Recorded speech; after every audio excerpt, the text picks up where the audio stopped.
사랑하는 성도 여러분, 지난 한 주 동안 열심히 또 부르짖어 기도하셨습니까? 기도 잘 하지 못했다고 한다면 어쩌면 너무나도 당연한 일일 것입니다. 왜냐하면 마귀는 모든 것을 다 해도 기도만은 하지 못하도록 여러분은 어떻게든 막을 것이기 때문입니다. 여러분, 마귀는 우리에게 모든 것을 다 하도록 사실은 내버려 둡니다. 그래서 사는 것도 바쁘고 사역과 훈련에 바쁘고요. 봉사에 최선을 다하도록 만들고요. 또 살아가는데도 세상에서 열심히 살아가고 또 성취를 맛보고 때로는 재미도 느끼게 할 겁니다. 다만 정작 기도할 시간은 만들어주지 않을 거예요. 그게 사탄의 전략이라는 거죠. 정말 이렇게 놀라운 거는 내가 성경을 읽고 훈련도 받고요. 내가 어떤 프로그램도 듣고 그러는데 막상 나에게 기도할 힘과 여력은 남아있지 않게 하더라는 것입니다. 그럼 어떻게 될까요? 그러면 하나님의 일하심이 전혀 경험되어지지 않는 삶을 삽니다. 여러분 그거 아세요? 여러분 내가 주일날 은혜 많이 받죠? 예배 말씀 가운데 하나님의 터치도 있습니다. 그러나 내가 기도로 그 말씀을 이어가지 못하면 나는 그 말씀을 듣고 은혜는 받으나 그러나 그 말씀을 살아낼 힘이 없게 됩니다. 그러니까 처음에 이렇게 뜨거웠던 마음들이 점점 식죠. 왜냐하면 한 번도 내 삶 가운데 하나님의 일하심을 경험해 보지 못한 거예요. 여러분 오직 기도만이 하나님의 일하심을 경험하게 합니다. 그러니까 마귀는요 설교도 열심히 들으라 그래요. 그러나 기도만 하지 마. 왜요? 기도 안 하면 아무 일도 안 일어나는 거죠. 그래서 지적인 충족도 생기고 또 내 삶에 뭔가가 되는 것처럼 보이지만 막상 내 삶이 왜 이렇게 공고해요? 정작 하나님의 신비, 하나님의 일하심이 경험되지 않는 것입니다. 예전에 한국 교회는 생각해 보면 지금 우리가 살아가고 있는 이 상황보다 훨씬 힘든 시간대를 한국 교회는 지나갔습니다.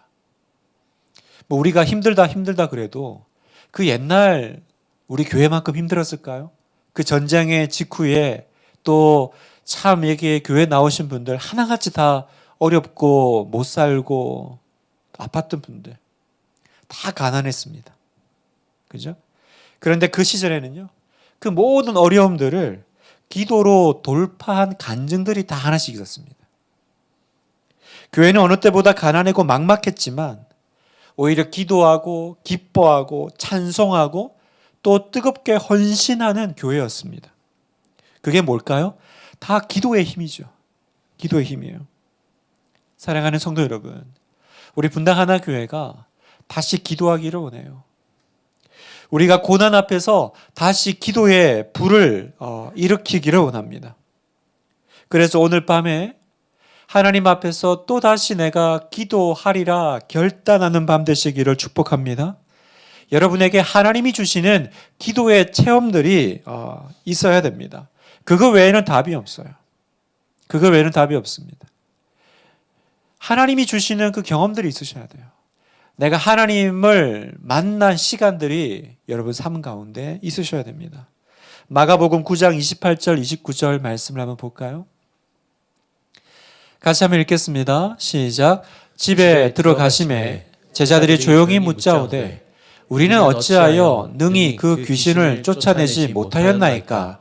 이르시되 기도 외에 다른 것으로는 이런 종류가 나갈 수 없느니라 하시니라. 주님께서 분명히 말씀하셨습니다. 예수님과 함께 했던 제자들, 예수님의 말씀을 배웠던 제자들입니다. 그런데 막상 삶 가운데서는 능력이 나타나지 않아요. 그래서 묻죠. 왜 우리는 안 됩니까? 예수님의 답이 뭐였습니까? 기도 외에는 다른 방법이 없어. 여러분 이 말씀을 믿으시기를 축복합니다. 그러면 내가 만사를 제쳐놓고 우리는 더 기도에 전력하게 될 거예요. 오늘 밤 우리가 더 하나님 앞에 기도하러 나오셨지만 하나님 정말 우리에게 기도의 문을 열어주소서. 하늘의 문을 여시고 나에게 기도의 불을 내려달라고 하나님 앞에 엎드리게 될 겁니다. 기도 외에는 이 말은요, 여러분 반대로 말하면 무슨 뜻이에요? 기도하면 된다라는 소망의 말씀이죠. 기도 외에는 안 된다. 그러니까 안 된다는 얘기입니까? 이 말씀은 기도로 모든 것이 돌파되고 뚫어질 것이다 라는 우리 주님의 약속의 말씀인 줄 믿습니다. 여러분이 약속을 붙잡고 믿으시기를 축복합니다. 그런데 여러분, 이렇게 기도가 중요한데 왜 우리가 기도할 때 쉽게 이렇게 기도의 동력이 빨리 이렇게 사그라들까요? 왜 나는 이렇게 항상 기도를 결단하고 또 기도가 중요한 줄 알지만 왜 그게 그렇게 계속 힘있게 이어가지 못하고 며칠을 못 갈까? 왜냐하면 우리가 너무 기도 응답에 목숨을 걸기 때문에 그래요. 기도 응답에 목숨을 걸기 때문에 그렇습니다. 무슨 말이냐면 이렇게 기도를 시작하지만 아무런 변화가 없다고 느끼는 순간부터 힘이 빠지는 거예요. 하나님의 응답이 없다고 생각되는 순간부터 쉽게 기도를 포기하게 되는 것입니다. 그래서 우리에게 지금 기도를 결단할 때 필요한 건 뭐냐면 기도하는 그 자체를 내가 응답으로 아는 것입니다. 기도 그 자체를 내가 응답으로 받는 마음이 필요한 거예요. 기도의 목표를요, 기도해서 내가 원하는 것을 받는 것을 목표로 하는 것이 아니라 내가 어떤 처지와 어떤 형편에서도 낙심하지 않고 끝까지 기도하리라, 그걸 내가 목표 삼는 거예요. 이해되셨죠? 응답은 나중 문제예요. 그런데 우리는 응답이 안 오니까 또 응답이 더디니까 기도하다가 소용이 없나? 그래서 이 동력이 이렇게 힘이 빠지는 거예요. 나는 어떤 마귀의 공격에도 기도하리라. 여러분 이렇게 고백하신다면 이게 기도의 권능입니다. 이게 기도의 능력입니다. 기도를 하다가 말다가 또 열심히 했다가 중간에 식었다가 하는 것이 아니라요, 하나님이 역사하실 때까지 계속 기도하는 것, 그게 기도의 능력이라는 거예요. 근데 우리는 어떻게 생각하냐면 내가 기도한 것을 받는 것을 기도의 능력이라고 생각한다. 그러니까 응답이 없으면 나는 기도의 능력이 없는 사람인 거죠. 응답이 없으니까 기도하다가 점점 힘이 빠지는 거예요. 여러분 다시 정리해드려요. 기도의 능력은 뭐라고요? 기도의 능력은 끝까지 어떤 상황에서도 그 기도를 이어나가는 것이 바로 기도의 능력이요, 기도의 권능이라는 겁니다. 그래서 우리 하나교회 성도 여러분, 기도 자체를 사명으로 받으시기를 축복합니다. 기도를 사명으로 받으십시오. 이 말은 기도 많이 하는 걸 자랑으로 여기라는 말이 아닙니다. 어떤 분들은 기도의 분량을 가지고 자기의 어떤 의로 삼는 분들이 있어요. 기도 많이 하면 좋죠. 그러나 제가 드리고 싶은 말씀은 기도를 많이 하라는 그 얘기가 아니라 기도에 응답이 없다고 느낄 때도 기도를 멈추지 말라라는 말입니다. 기도를 멈추지 마라. 언제까지 기도해야 돼? 기도했는데 오히려 더 나빠졌어. 기도해도 별 소용없네. 이런 마음들과 우리는 얼마나 지금도 많이 싸우고 있습니까? 그래서 기도를 했다가 또 말았다가 열을 냈다가 또 열이 식었다가 그렇게 마치 기도 줄다리기를 하고 있죠. 밀었다가 당겼다가. 그러나 이제부터 어떻게 해야 됩니까? 계속 당기는 거예요. 그것이 나에게 밀려오든 밀려오지 않든 나는 뭐 하는 것입니까? 나는 계속 그 줄을 당기는 것입니다. 우직하게 기도 응답의 여부와 상관없이 계속 기도하는 힘을 가지라는 거예요. 여러분 이게 굉장히 중요합니다. 우리 교회에 그 기도의 용사들이 있기를 원해요. 계속해서 그 기도의 줄을 당기고 있는 사람들이 필요한 겁니다. 응답과 상관없이. 그러면 하나님께서 그 기도의 자리를 축복하세요. 목포 사랑의 교회라고 굉장히 부흥하는 큰 교회가 있는데 그 목포 사랑의 교회 백동조 목사님이라는 분이 계십니다. 이분이 어릴 때 그렇게 가난한 형편이었대요. 너무너무 힘들고 가난한 상황이었는데 어머니가 어느 날 전도를 받고 교회를 출석하기 시작하셨다고 합니다. 늦게 믿은 신앙이죠. 그런데 이 어머님이 굉장히 뜨겁게 믿으셨나 봐요. 그러니까 비가 오나 눈이 오나 새벽 기도, 또 철야 기도, 또 산기도까지 빠지지 않고 그렇게 열심히 기도하셨던 분이래요, 어머니가. 그런데 그렇게 기도해도 아들이 보니까 해결되는 건 하나도 없는 거예요. 여전히 지독히 가난하고요. 가족끼리 문제도 많았고요. 그러나 어머니는 어쨌든 늦게 믿은 그 신앙 가지고 새벽마다 교회 가서 기도하기를 한 번도 쉬지 않으시는 분이셨다고 합니다. 그랬던 분인데 어느 날부터 이 어머니가 교회를 안 가시는 거예요. 기도하러 안 가시더래요. 그래서 아들이 물었대요.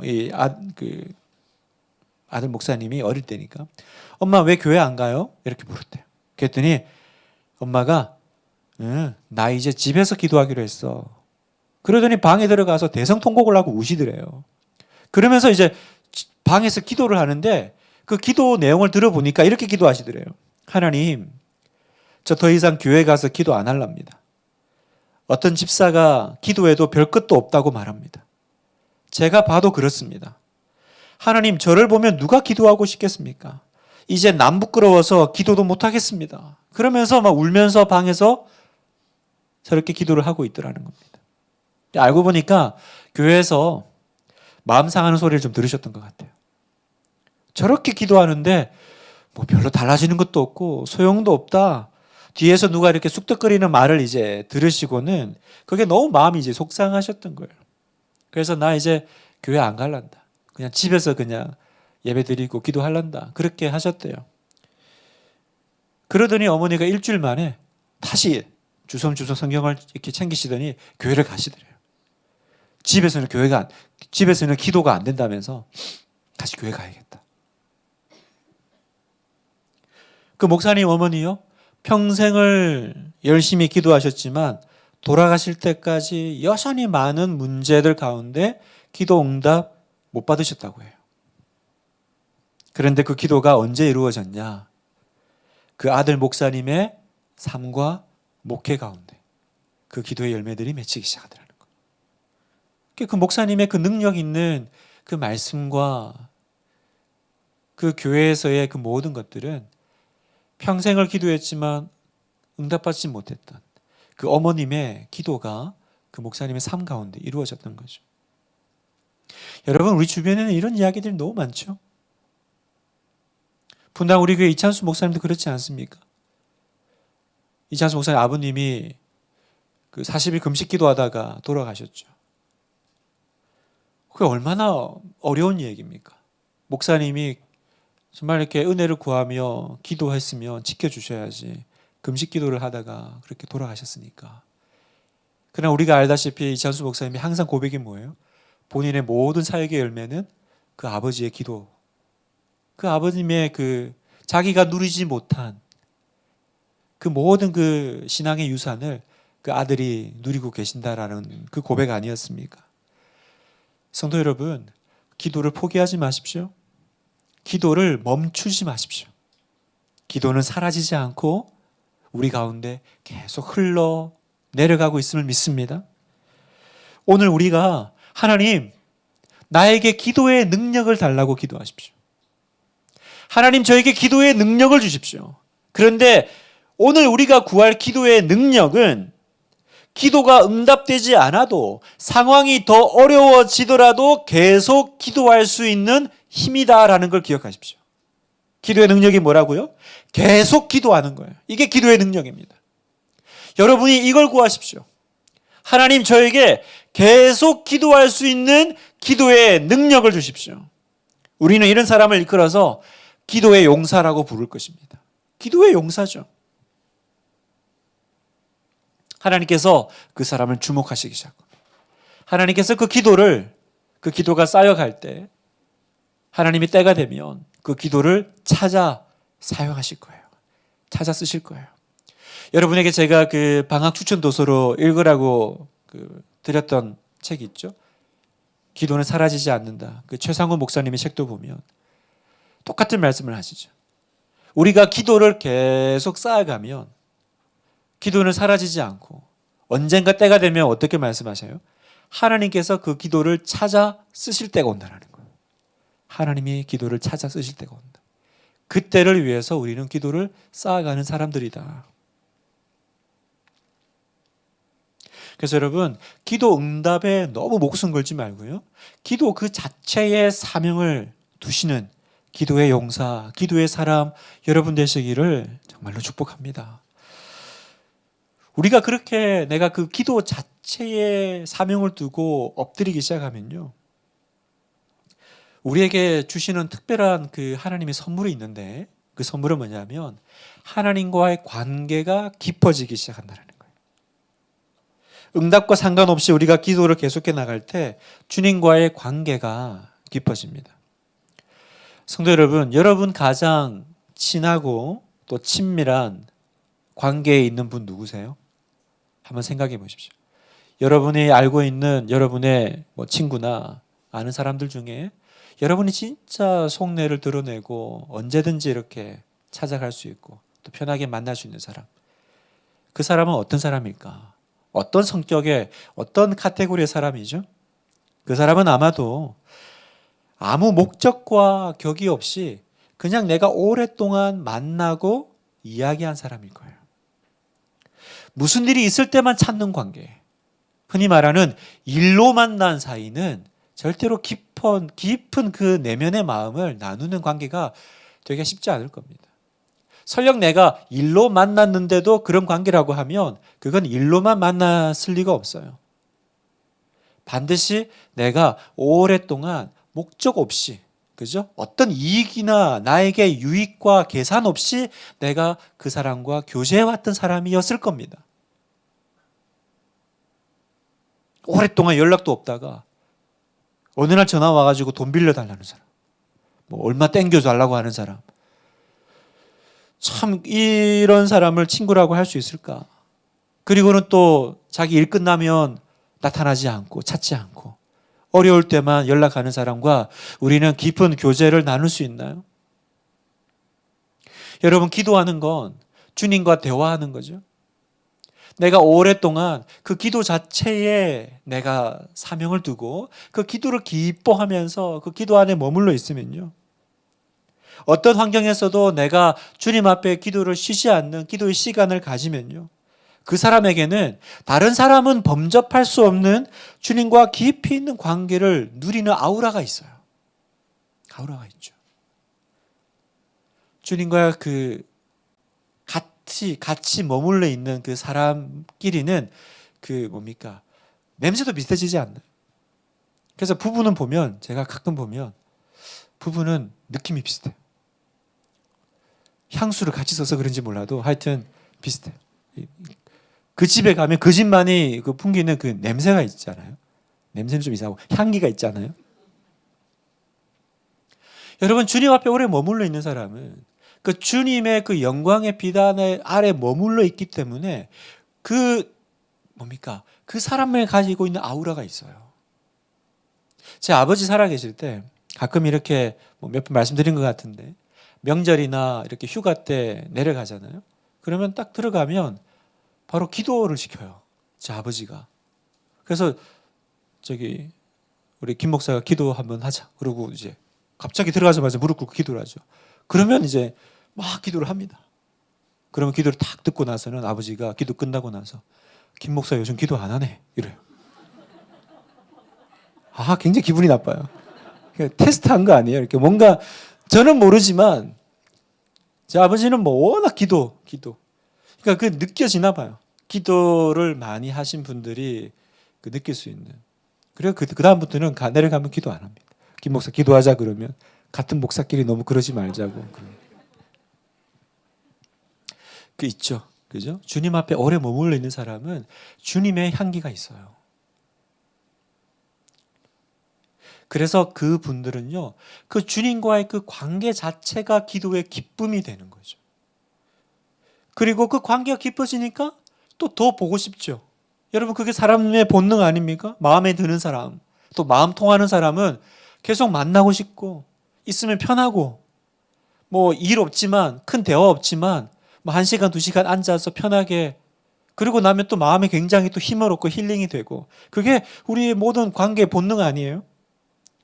주님 앞에 머물러 있는 사람들은요, 기도하는 것이 그런 거예요. 기도하면 할수록 더 머물러 있고 싶고, 또 기도가 끝났는데도 다시 또 주님 앞에 나아가고 싶고, 주님 얼굴을 내가 맞닥뜨리고 싶고. 여러분 기억하세요. 기도는 주님 앞에 머물러 있는 겁니다. 우리 지난주에 우리 나눴잖아요. 나와 함께 머물러 있어라. 나와 함께 깨어 있어라. 내가 있는 자리에서 함께 깨어 있자. 이게 기도라고 말씀드렸잖아요. 아무 목적하는 것도 없지만, 내가 이루고자 하는 것도 없지만, 오직 원하는 거 하나, 뭐예요? 난 주님의 얼굴을 원합니다. 난 주님 당신을 원합니다. 하나님, 나는 주님의 얼굴을 원합니다. 그때 주님이 우리에게 주시는 건 뭐냐면 주님으로의 그 초대예요. 너는 아무 목적도 아무 이유도 없이 나를 원하는구나. 나를 원하는구나. 그때 주님과의 그 친밀함을 우리에게 허락하시는 거죠.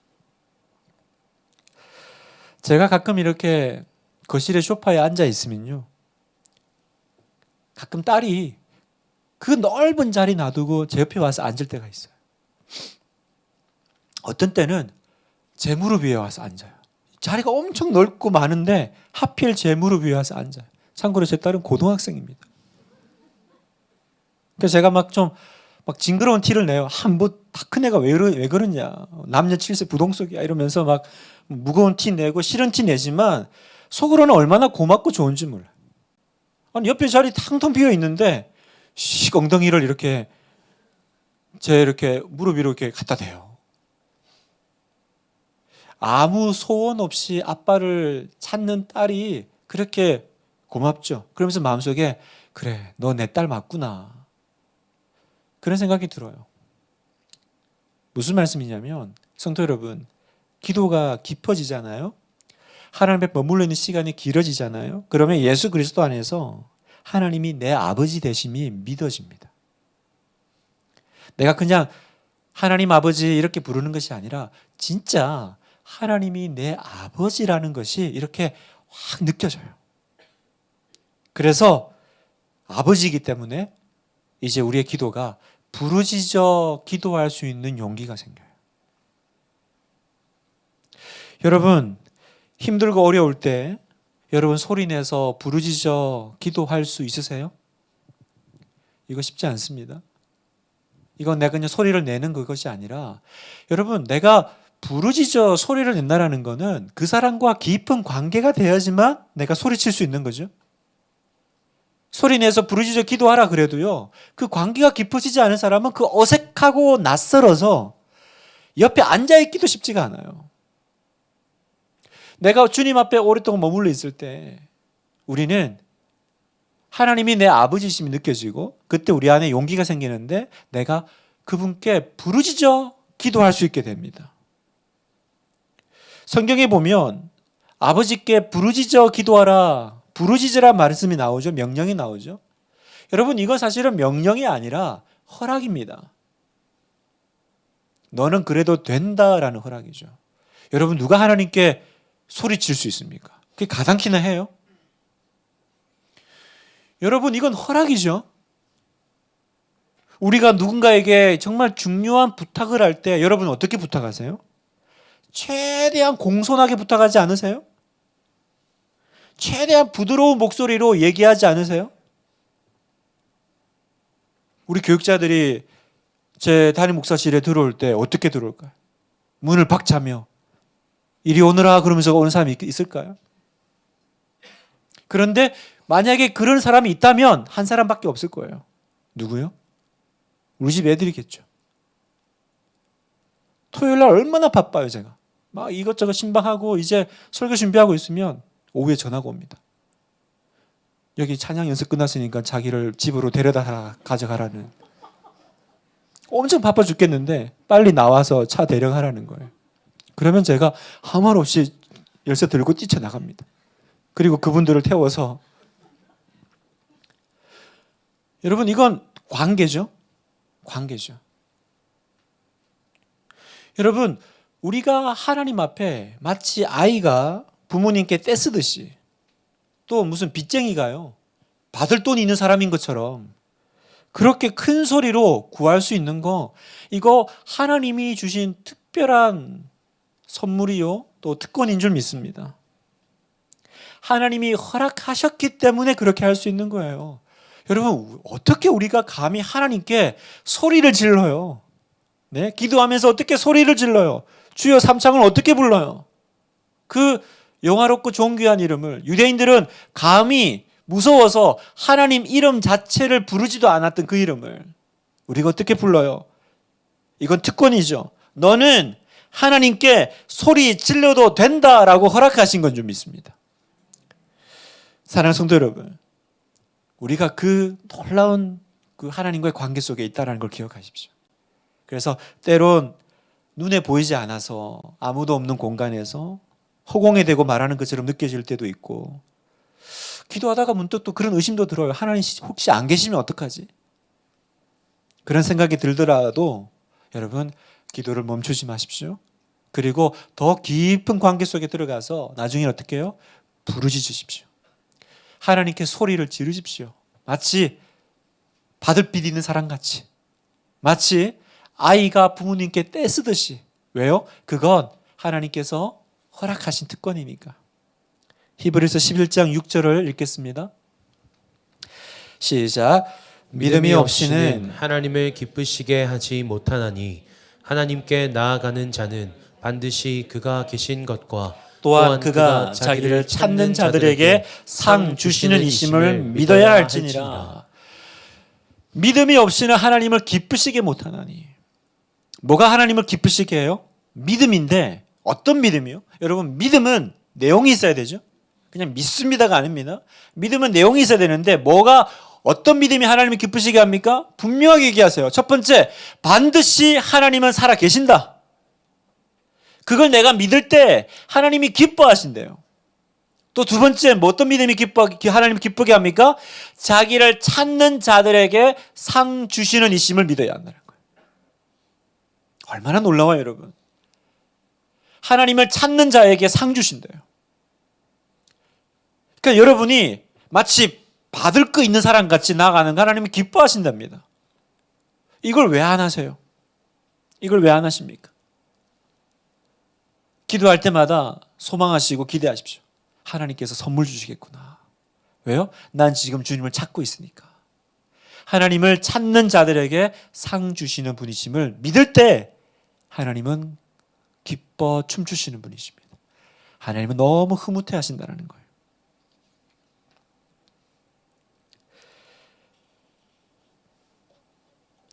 기도에 대해서 얘기하면서 이 부르짖는 기도에 대해서 조금만 더 얘기하고 우리 오늘 밤 또 붙잡고 한번 기도하기를 원하는데요. 시간이 자, 왜 하나님이 우리에게 부르짖는 기도를 요청을 하실까? 아까 우리가 이제 그 부르짖음은 사실은 그 친밀한 가운데서만 할 수 있는 거라 그랬잖아요.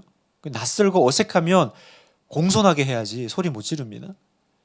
그런데 여러분, 주님께서 우리에게 너는 부르짖으라라고 하실 때는 단지 그런 어떤 기도 응답 또 그런 어떤 허락을 넘어서 중요한 그 비밀 한 가지가 더 있습니다. 그게 오늘 우리가 이제 읽은 예레미야 33장 3절의 말씀인데, 너는 내게 부르짖으라 내가 내게 응답하겠고 내가 알지 못하는 크고 은밀한 일을 내게 보이리라. 여기 보면 너는 내게 부르짖으라 그러세요. 부르짖으라. 그러면 첫 번째 주시는 축복은 내가 응답해 주마.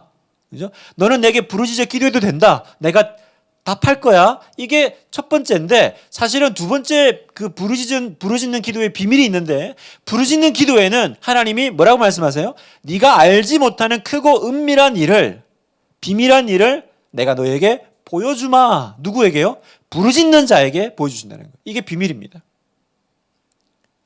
부르짖는 기도는 응답을 넘어서 하나님의 계획과 연결되어 있다는 거예요.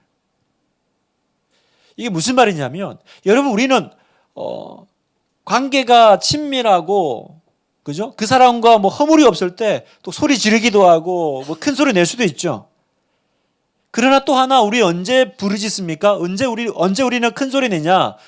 큰 고난이 왔을 때 우리는 살려달라고 부르짖죠. 그죠? 그 절박함이 막 찾아올 때 우리는 기도가 소리를 내게 돼 있습니다. 여러분 성경에 보면 그 출애굽기 보면 하나님이 이스라엘 백성들을 이집트에서 요셉을 통해서 이집트로 가게 하시고 어려운 시간들을 통과하게 하시죠. 야곱의 가족들이. 그리고는 그 말씀에 보면 400년 동안 있다가 다시 이제 나오게 하실 거다라고 예언을 하세요. 그런데 실상은 400년 만에 나오지 않고 430년 만에 나와요. 이 30년이 왜 발생했을까? 왜 하나님은 400년이 지나면 나올 거라 그랬는데 실제로 나온 건 430년이었을까? 하나님은 이스라엘 백성들을 이집트에 영원히 거주하라고 보내신 게 아닙니다. 그들을 나오게 하셔서 약속의 땅 가나안 땅으로 가게 하는 게 하나님의 원래 계획이셨죠. 그게 구원 계획이죠. 그런데 이스라엘 백성들이요, 이집트에 살다 보니까 이집트의 삶이 너무 좋은 거죠. 여러분, 그 이집트는 그 당시에 최대 강국입니다. 그리고 풍요의 젖줄기 나일 강가에서 사는 삶은요, 너무나도 좋았을 거예요. 그 사막에서, 그 광야 같은 곳에서 사는 것하고 광개수가 있는 그 나일 강가에서, 그리고 최대 강대국이죠, 그 당시 이집트는. 그러니까 굳이 가나안 땅으로 떠날 생각이 안 드는 거죠. 그렇게 이집트에 적응한 채 떠날 마음이 없는 그들에게 이제 하나님은 그래서 보호의 손길을 거두시니까 어떻게 돼요? 이제 파라오가 이제 고난을 주기 시작하죠. 아이들 강에 던지고 또 노역에. 그 괴롭힘을 당하니까 그제서야 이스라엘 백성들이 구해달라고 기도하기 시작합니다. 우리를 좀 구해달라고, 끄집어내달라고. 출애굽기 3장 7절 여호와께서 이르시되 내가 애굽에 있는 내 백성의 고통을 분명히 보고 그들의 감독자로 말미암아 부르짖음을 듣고 그 근심을 알고. 그제서야 부르짖는 거예요. 무슨 말이냐면요, 여기서 우리가 중요한 한 가지 알 수 있는 게 있는데 하나님은 우리로 하여금 부르짖는 기도를 하게 만드시더라는 거예요. 왜요? 그 부르짖는 기도를 통해서 단지 고난에서만 건져내는 것이 아니라 더 큰 계획이 있죠. 뭐요? 이 이스라엘 백성들이 내가 이 땅에 살 사람이 아니구나. 빨리 나와야 되는 거구나. 하나님 우리를 좀 구원해 주세요. 단지 고난을 면해달라는 것이 아니라 이 사람들은 더 큰 계획이 있죠. 출애굽해서 가나안으로 가는 그 일들이 진행되어야 돼요. 그 일을 위해서 하나님은 우리에게 부르짖는 기도를 허락하시더라는 겁니다. 사랑하는 성도 여러분, 여러분의 삶 가운데 부르짖는 기도가 나오는 상황이 있을 겁니다. 진짜 하고 그냥 소리도 못 내는 그런 어려운 순간들이 찾아올 겁니다. 그때 여러분 단지 그 고통스럽고 힘든 상황을 뛰어넘어서 내가 이 부르짖는 기도가 튀어나오게 하실 때는 어떤 것이 있다는 거예요? 하나님의 크고 은밀한 어떤 일이, 그 비밀한 계획이 진행되고 있다는 거예요. 하나님의 거대 담론이 진행되고 있다는 걸 믿으시기를 축복합니다. 이게 너는 내게 부르짖으라, 내가 알지 못하는 크고 은밀한 일을 보이리라 하신 주님의 말씀이라는 것입니다. 하나님의 계획은 나를 그냥 단지 이 고난을 해결해 주고 또 이 그냥 고난을 면하는 것이 아니라 그 부르짖는 기도를 통해서 나로 하여금 기도하게 만들어서 하나님의 더 큰 일을 진행시켜 나가시는 것이 하나님 뜻이라는 거예요. 그래서 그 고난을 통해서 우리를 어디로 불러요? 부르짖는 기도의 자리로 부르시는 거예요. 그래서 여러분이 이 추운 금요일 밤에 오셨죠. 왜요? 내 삶 가운데 부르짖을 수밖에 없는 상황들이 발생하셨기 때문에. 내 삶 가운데 부르짖을 수밖에 없는 어려운 일이 발생하면 우리는 새벽을 깨우거든요. 어려운 일 생기면 기도 결단하고요. 금요기도 결단하고 목숨 걸게 되어 있습니다. 그런데 하나님은 그 시간을 통해서 단지 힘드니까 부르짖어서 네 문제를 해결하라 그게 아니라 내가 하는 그 기도를 통해서 하나님이 계획하시는 더 큰 일을 이루어 가시더라라는 사실입니다.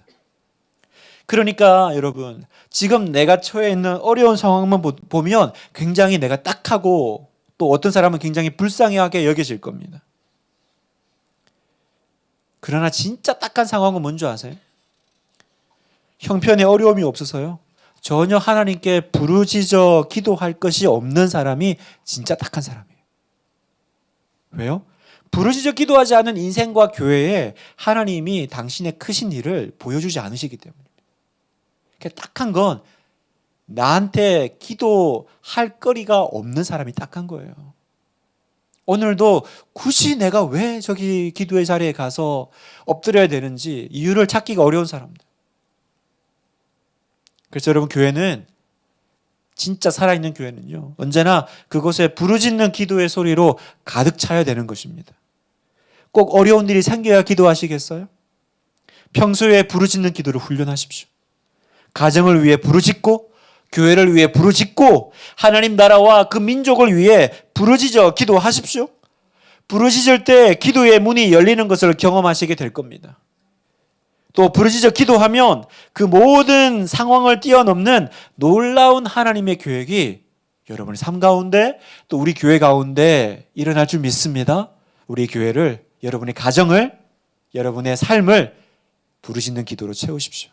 하나님, 왜 저는 맨날 이렇게 하나님 앞에 악소리 내면서 부르짖어 울면서 기도해야 되는 일들만 벌어집니까가 아니라, 여러분의 그 기도의 자리로 부르신 하나님의 더 크시고 놀라운 계획이 있음을 반드시 믿으십시오. 여러분의 그 눈물의 기도를 통해서 단지 파라오의 고통을, 박해를 면하게 하는 것이 아니라 출애굽시켜 가나안 땅에 들어가야 되는 더 큰 일들이 여러분 기도 뒤에 진행되고 있음을 믿으시기를 축복합니다.